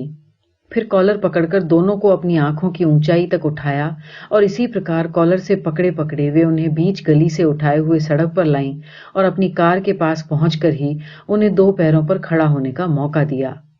वो दोनों बुरी तरह हाँफ रहे थे और दोनों को पक्का यकीन था कि अब जो निकलेगा वो शोला होगा, क्योंकि उन दोनों को अच्छी तरह मालूम था कि उनके गुनाह जितने संगीन होते थे, हक्कू फई की प्रतिक्रियाएं उससे ज्यादा सनसनीखेज और भयानक होती थीं। और उस दिन उन्होंने जो किया था वो उनके अब तक के जीवन का सबसे बड़ा गुनाह था। रास्ते भर हक्कू कुछ नहीं बोली। घर पहुंचने के बाद भी वो बिल्कुल खामोश थी। दोनों हमशक्ल कुछ देर तक एक दूसरे का थोबड़ा देखते रहे, फिर कार से उतरकर चुपचाप अपने कमरे में चले गए। कुछ देर तक वो असमंजस भरी व्यग्रता से इधर उधर चक्कर काटते रहे। फिर दोनों एक साथ खिड़की के पास आए और डरते डरते खिड़की का पैनल हटाकर नीचे झांका। सड़क पर न तो हक्कू थी न उनकी कार। दोनों भाइयों ने हैरत भरी खुशी से एक दूसरे को देखा और उछल पड़े, जैसे किसी खतरे से बाल बाल बच गए हों। लेकिन तभी भड़ाक से कमरे का दरवाजा खुला। दरवाजे के दोनों पल्लू पर हाथ टिकाए खड़ी हक्कू को उन्होंने देखा और दोनों के मुंह से एक साथ चीख निकल गई। वे अपने चेहरों पर फूट पड़ते बर्फीले पसीने और अपने दांतों को किटकिटाने से रोक नहीं पाए। जब उन्होंने देखा कि हक्कू उनके सामने सिर्फ जांघिए में थी और इस घोर और घरेलू नग्नता ने उन्हें इतना आतंकित कर दिया कि वे अपनी पलकें भी झपकाना भूल गए। हक्कू अपने लंबे लंबे डग भरती हुई उनके पास आई और अपने लंबे शक्तिशाली हाथों से उन दोनों के बाल पीछे से पकड़े और अपने दूध मुहे दुश्मनों के होठों में अपना एक एक स्तन पकड़ाकर ये साबित कर दिया कि हक्कू के अलावा इस दुनिया में उनके लिए दूसरा कोई रास्ता नहीं है। अब जीवन में अंतिम पड़ाव में हक्कू फई के जर्जर शरीर में हालांकि वो ताब और वो मतिभ्रम से ग्रसित दिमाग में वो आग नहीं थी, लेकिन उस शिथिल और निस्तेज मोम जैसे कोमल चेहरे और कपास जैसे सफेद बालों वाली दया की देवी के अंदर कर्कश आवाज वाली एक उद्धत और अवमानित अधीक्षिका अब भी मौजूद थी, जिसका आवेश इतना प्रचंड था कि किसी भी तरह की नजाकत उसके सामने टिक नहीं सकती थी, जिसे अब भी गला फाड़ फाड़ कर हंसना आता था, जिसकी आंदोलनकारी अश्लील वृत्तियां अब भी सुप्त नहीं हुई थीं और जिसके मखरूती उठान लिए स्तन मुकादम बंधुओं की अनंत छेड़छाड़ के बावजूद अब तक सिर नगू नहीं हुए थे। फोन पर लगभग आधे घंटे तक सिर खपाने के बाद टेम्पटन जी हक्कू फई के लगभग बहरे हो चुके कानों में ये बात डालने में सफल नहीं हुए थे कि मामला क्या है। पिता और उसके घर का हाल जब वो बयान कर रहे थे तब उन्हें ये संदेह था कि उनकी बातें ठीक से संप्रेषित हो रही हैं कि नहीं, क्योंकि हक्कू फई ने बातचीत के दौरान ऐसी कोई प्रतिक्रिया व्यक्त नहीं की जिससे यह अंदाजा लगाया जा सके कि वे इस मामले में कौन सा रुख लेने वाली हैं। दूसरे दिन दोपहर ठीक 3 बजे एक वैन इम्प्रेस मिल के स्टाफ क्वार्टर के सामने रुकी। वैन का पिछला दरवाजा खुला। पहले हक्कू फई बाहर निकली, फिर उनके सब सोहबती, जिसमें सबसे पहले उनकी झगड़ालू और मुंहफट नौकरानी उषाबाई थी। फिर एक चितकबरा कुत्ता वैन से नीचे कूदा। उसका पूरा नाम उषाबाई का जवाई रखा था। कुत्ते के बाहर निकलते ही दूध वाला शंभू भी बाहर निकला, जो हर वक्त हर मुसीबत में हक्कू फई की मदद करने के लिए दिलो जान से तैयार रहता था। और सबसे आखिर में वैन के दरवाजे से हक्कू फई के चिर कुंवारे जुड़वा प्रेमियों का जोड़ा बाहर निकला।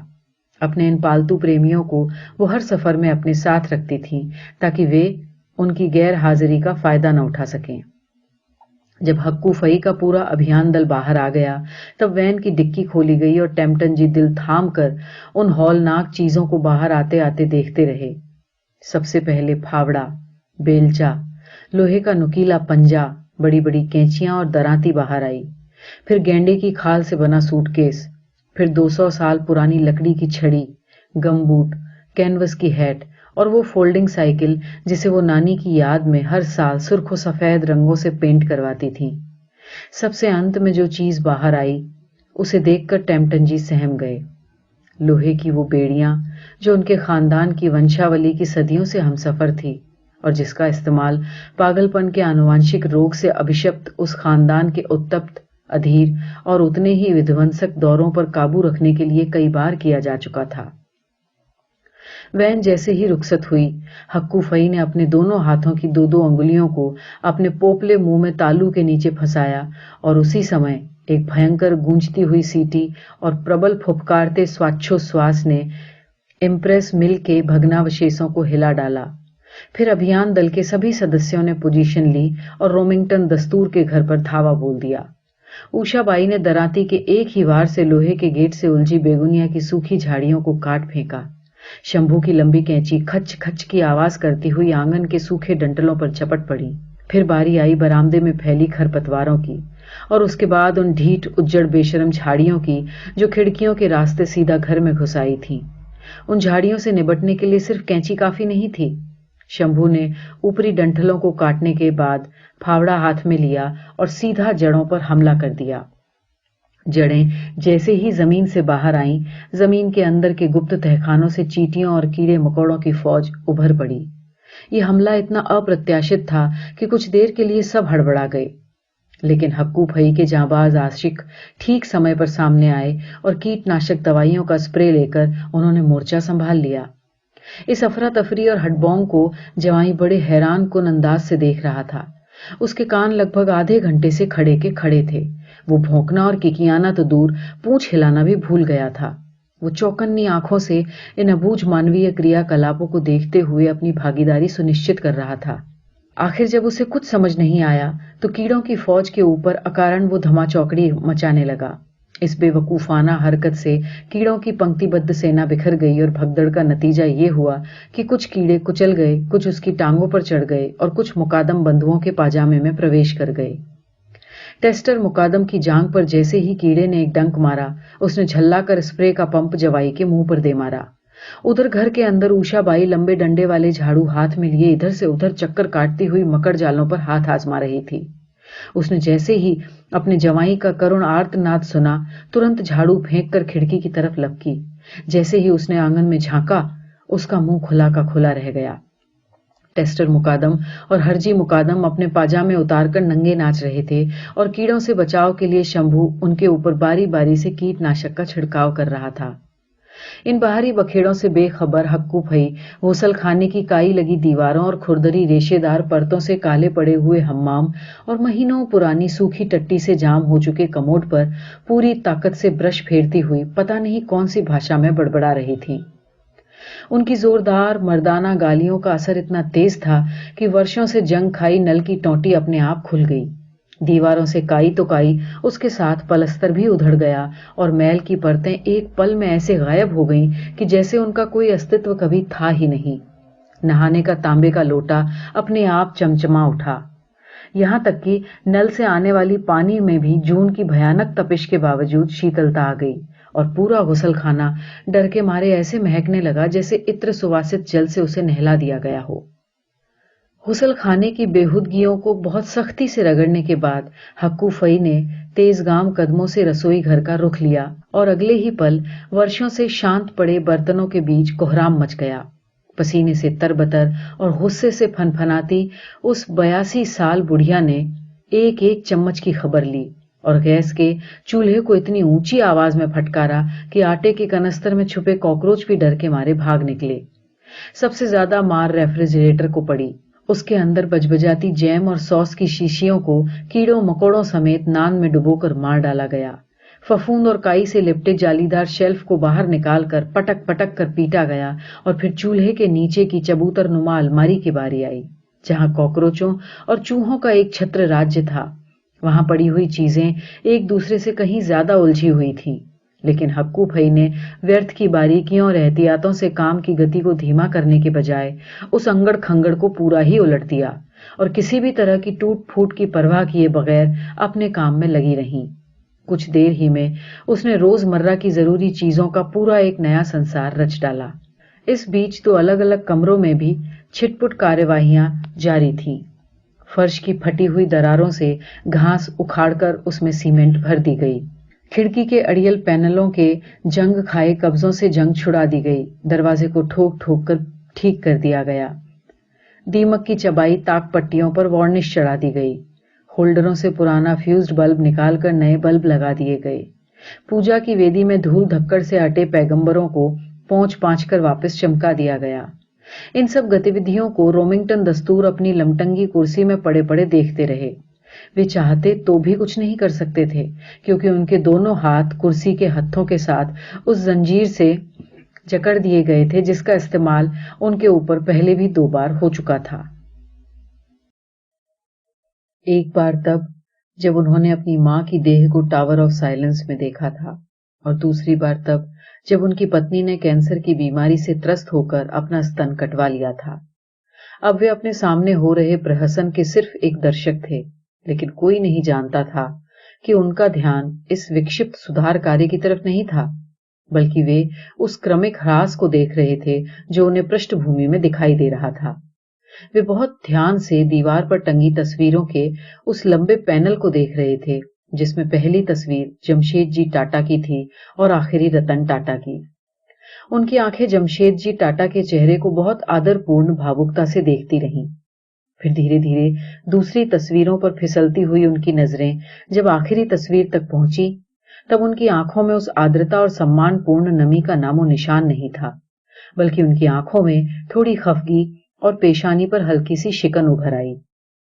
फिर वो तस्वीर धीरे धीरे धुंधली पड़ने लगी और तस्वीर के पूरी तरह फेड होते ही उसी फ्रेम में स्मृतियों और काल्पनिक दृश्यों का घालमेल शुरू हो गया। फ्रेम धीरे धीरे एनलार्ज होता है और उसी अनुपात में बदलते दृश्यों के कोलाज का आकार भी बड़ा होता है। फिर दृश्य स्थिर होता है और मिल के अहाते में लेप रनवे पर खड़ी रोमिंगटन दस्तूर की आकृति दिखाई देती है। लोहे की पटरियों पर दृश्य धीमी गति से आगे बढ़ता है। मिल के उजाड़े जा चुके स्ट्रक्चर के मलबे के नीचे से गुजरते हुए लेप रनवे पर सवार दस्तूर जी की आकृति सबसे पहले जिनिंग डिपार्टमेंट के शेड में पहुंची। वहां एक कपास धुनने की दैत्याकार मशीन थी, जिसे सैकड़ों गिद्धों ने घेर रखा था। वे बड़े इत्मीनान से लोहे के टुकड़ों को नोच और निगल रहे थे। जब दस्तूर जी की रनवे पर रेंगती आकृति वहां से गुजरी, तो उन्होंने सिर उठाकर उन्हें देखा और फिर अपनी गर्दनें झुका ली और मशीन पर पूर्ववत चोंच मारने लगे। लगभग यही नजारा स्पिनिंग डिपार्टमेंट में भी था। फर्क सिर्फ इतना था कि वहां अब मशीनों के नुचे हुए अवशेष बचे थे और अघाए हुए गिद्ध लोहे के एंगलों पर बैठे ऊंघ रहे थे। दस्तूर जी की आकृति उनके बीच से गुजरती हुई भूतपूर्व स्पिनिंग डायरेक्टर NB सकलातवाला की आदमकद तस्वीर के सामने ठहर गई। सकलातवाला बहुत विवश निगाहों से दस्तूर जी को देख रहे थे। दोनों एक दूसरे को कुछ देर देखते रहे। फिर सकलातवाला की तस्वीर का सिर झुक गया। कुछ देर बाद दस्तूर जी की आकृति ने भी सिर झुका लिया। उनकी झुके हुए सिर वाली आकृति लेप रनवे पर सरकती हुई आगे बढ़ी। स्पिनिंग डिपार्टमेंट से बाहर आकर वो मिल की कैंटीन की तरफ मुड़ी। वहां अब भी 50 के दशक के धोती कुर्ते और फेंटे वाले लिबास में कर्मचारियों की टोली चाय की प्याली हाथ में लिए बैठी थी। उनकी प्यालियों से हालांकि अब भी भाप उठ रही थी, लेकिन अब वे चुस्कियां लेने में असमर्थ थे। उनके पीछे एक ज्यूक बॉक्स था, जिसमें रिकॉर्ड बारी बारी से गिर और घूम रहे थे, लेकिन अब किसी भी प्रकार की ध्वनि उत्पन्न नहीं हो रही थी। दस्तूर जी की आकृति ने इस बेआवाज गर्दिश को गौर से देखा और देखते ही देखते वो ज्यूक बॉक्स एक विशाल काले कौवे में बदल गया। दस्तूर जी की आकृति तुरंत सहमकर पीछे हट गई।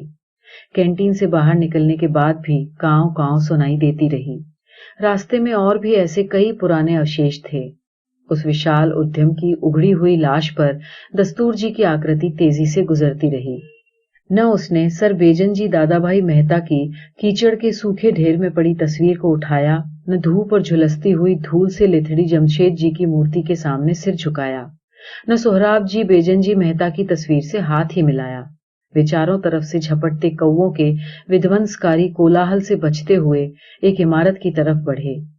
इमारत के अंदर दाखिल होते ही उनकी आकृति ने दरवाजा बंद कर दिया और कुछ देर तक आंखें बंद कर गहरी सांस लेती रही। कुछ देर बाद जब उखड़ी हुई सांस सम पर आ गई, तब उनकी आकृति ने आंखें खोली और खुद को मिल के क्रैच में पाया। वहां रस्सियों से बंधे कई कतारबद्ध पालने थे। पालनों की दोहरी कतारों के बीच खड़ी उनकी आकृति उन बच्चों को देख रही थी जो काम पर गई अपनी माताओं के इंतजार में रो रहे थे। वहां बच्चों की देखभाल करती धाय माताएं भी थीं, जो झूले की डोर हाथ में थामे एक साथ झूले झुलाती, झुनझुने बजाती और बच्चों के होठों में जन्म घुट्टी देती इधर से उधर आती दिखाई दी। फिर पार्श्व से दोपहर के अवकाश की घंटी सुनाई दी और बच्चों की असली अधीर चिंतातुर माताएं एक साथ हड़बोंग मचाती हुई अपने अपने बच्चों को स्तनपान कराने की होड़ में शामिल हो गई। फिर गोद में बच्चों को दुलारते हाथों की थपकियों और अलग अलग भाषाओं में गाई जा रही लोरियों की पंचमेल खिचड़ी का समूह गान सुनाई देता है। एक बार फिर दृश्य और आवाजों का जटिल हेर फेर। माताओं के समूह गान के स्वर पर नीलामी की बोली ओवरलैप होती है और क्रैच में बच्चों और उनकी माताओं की जगह कंपनी के अधिकारी और कबाड़ी दिखाई देते हैं। 5100 पर एक जाने के बाद बोली ठहर गई। कबाड़ियों की मिली भगत और अधिकारी की भागीदारी ने आपस में एक अश्लील इशारा किया और सारा मामला बहुत सस्ते में निबट गया।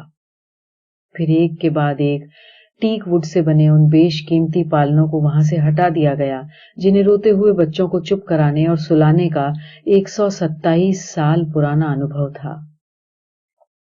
अब उस खाली, वीरान और भुतहे हॉल में अभी अभी काटी गई पुरानी पुनीत प्रतिज्ञाबद्ध और सहधर्मी रस्सियों और धूल कणों से भरी धूप की आड़ी तिरछी शहतीरों के बीच दस्तूर जी की अकेली पथराई हुई आकृति दिखाई देती है। स्मृतियों और बिंबों की लंबी रील जब खत्म होती है तो हम दस्तूर जी के वास्तविक शरीर को देखते हैं। वे कुर्सी से बंधे हैं और एक टक रतन टाटा की तस्वीर को देख रहे हैं। फिर कुछ देर बाद उनका धीमा और उदास स्वर सुनाई दिया। आ अपना देशनी पहली मील हती जेमा लेडीज वर्कर्स ना नल्ला पोरियाईओ माटे जमदेशजीए क्रेस बनवायु हतु आजे ए भी नीलाम तई गप्पू। यह हमारे देश की पहली मील थी जिसमें लेडीज वर्कर्स के नन्हे बच्चों के लिए जमशेद जी ने क्रैच बनवाया था। आज वो भी नीलाम हो गया। टेम्पटन दस्तूर जो काफी देर से अपने पिता की मौन भंगिमा को निहार रहे थे, उनके संवाद से चौंक गए। उनके कान खड़े हो गए और वो अपने पिता की बात ध्यान से सुनने के लिए थोड़ा आगे झुक गए। रतन, आ मिल अपनी मदर कंसर्न हती। આમાં થજ ટાટાનો પૂરો એમ્પાયર पैदा થયો છે, પણ તે પોતાની ઢૈલગી માને રેંડી મૂકો દીઘી। रतन, ये मील हमारी मदर कंसर्न थी। इसी में से टाटा का पूरा एम्पायर पैदा हुआ है, पर तूने अपनी बूढ़ी माँ को लावारिस छोड़ दिया। और फिर हमेशा चुप रहने वाले रोमिंगटन दस्तूर बोलते चले गए। जमशेद जी टाटा साचा जस्त्रोची हता। તેઓએ આવો મહાન નિગંબર આ ગુલામ દેશની કમનસીબ પ્રજાને થામો દેવા માટે કયો હતો અને ખાસ અંગ્રેજોની સામે પગભર જવા માટે ભટ્ટીઓ સળગાવી। પણ હાલની પારસી ઓલાદ ખરે જ બદનસીબ છે। તે આવો પોતાના આવા મહાન પૂર્વજોના આ મુબારક ઇતિહાસથી વાકેફ થવા માંગતા જ નથી। હરીફાઈલ ત્યારે પણ હતી અને હજુ છે પણ હરીફાઈલ કરીને પોતાની ભટ્ટીઓના આતશને જીવતો રાખાવો એક જતનું। સવાબ છે અને મીલને લિક્વિડેશનમાં નાખીને હાથ ખીંચી લેવો અજાબ છે। जमशेदजी टाटा सच्चे जरथृष्टि थे। उन्होंने ये महान अनुशासन इस गुलाम देश की कमनसीब प्रजा को सहारा देने के लिए किया था और खास तौर से अंग्रेजों के सामने आत्मनिर्भर बनने के लिए वो भट्टियां जलाई थी। लेकिन हाल की पारसी औलाद सचमुच बदनसीब है। वो अपने ऐसे महान पूर्वज के इस पवित्र इतिहास से वाकिफ नहीं होना चाहती। प्रतिस्पर्धा तो तब भी थी और आज भी है, लेकिन प्रतिस्पर्धा करके अपनी भट्टियों की अग्नि को जीवित रखना एक तरह का पुण्य है और मिल को लिक्विडेशन में डालकर हाथ खींच लेना एक अजाब।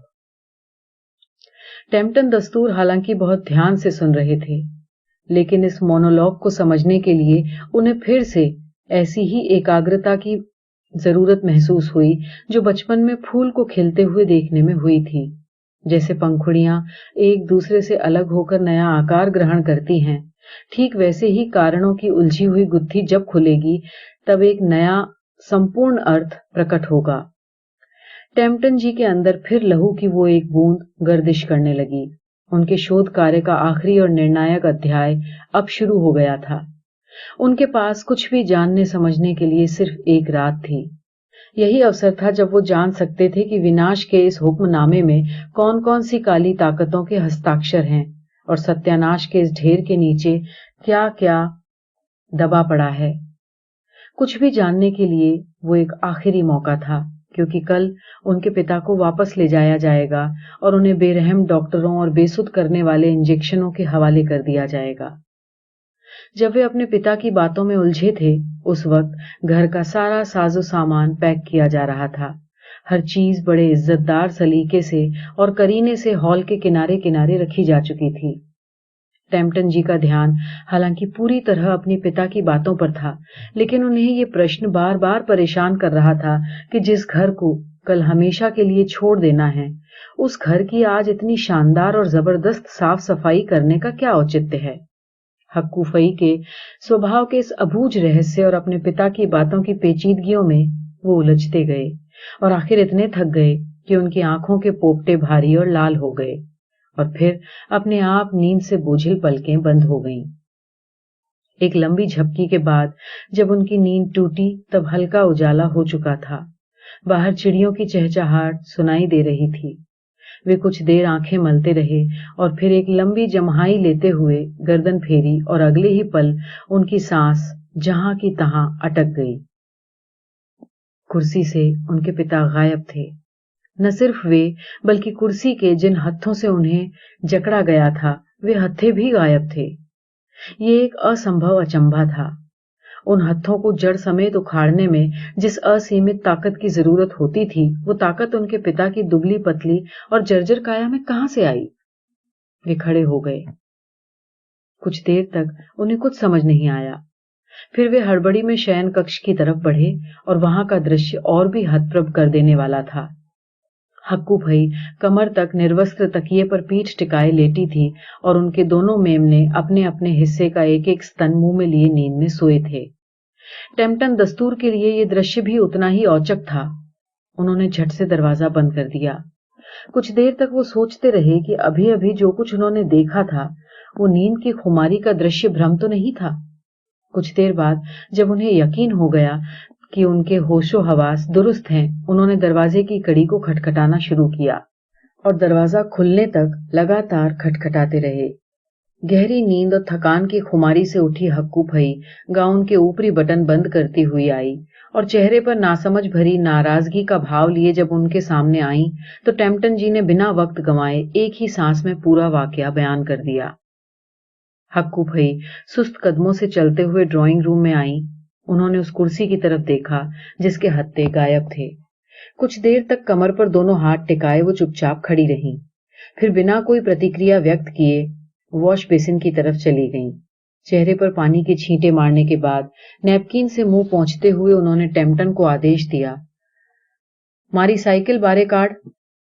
मेरी साइकिल बाहर निकाल। टेम्पटन दस्तूर कुछ देर तक नासमझी में खड़े रहे। सू कीगू मैं समड़ा तो नहीं? क्या कह रही हूं मैं, सुनाई नहीं दिया? अब हक्कू भई की आवाज में सुबह की सुस्ती और खुमारी का नामो निशान नहीं था। टेम्पटन दस्तूर तुरंत साइकिल की तरफ लपके और उसे बरामदे की सीढ़ियों से नीचे उतारकर आंगन में आ खड़े हुए। कुछ देर बाद हक्कू भई हाथ में छड़ी लिए और सिर पर कैनवस का हैट लगाकर निकल आईं। उनके गम बूटों की आवाज से बरामदा गूंज उठा। टेम्पटन दस्तूर जिंदगी में पहली बार किसी औरत को गाउन के साथ गम बूट पहने देख रहे थे।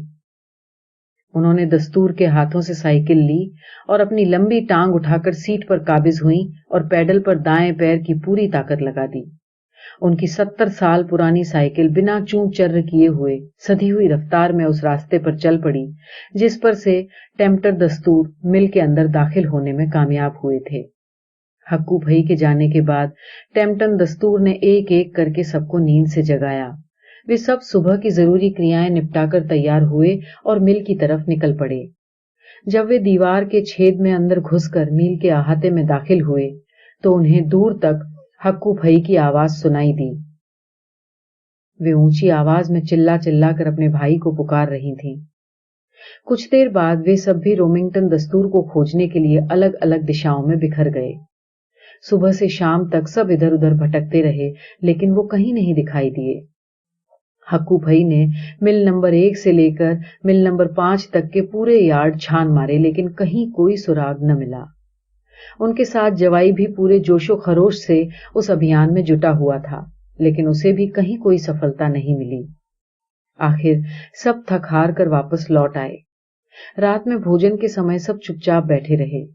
सिर्फ एक बार जीएफ मुकादम ने यह सलाह दी कि एफआईआर दर्ज करवा दी जाए मगर हक्कू भई ने न में सिर हिलाकर इस सलाह को खारिज कर दिया। दूसरे दिन भी वे बिना किसी पूर्व योजना के पागलों की तरह झुलसाती हुई धूप और धूल में इधर उधर भटकते रहे और फिर शाम को हताश होकर लौट आए। तीसरे दिन सुबह होते ही हक्कू भई ने शंभू को उठाया, उसे बेलचा और फावड़ा साथ में रखने की हिदायत दी और सीधे मिल की भट्टी के पास जा पहुंची। भट्टी अब पूरी तरह बुझ चुकी थी।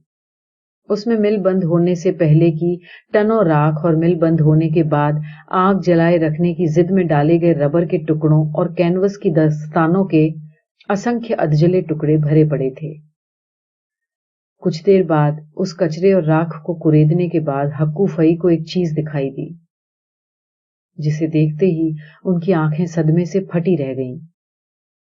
वो चीज रोमिंगटन दस्तूर की कुश्ती थी, और ये एक ऐसी चीज थी जिसे कोई भी पारसी आजीवन अपनी कमर से बांधे रखता था।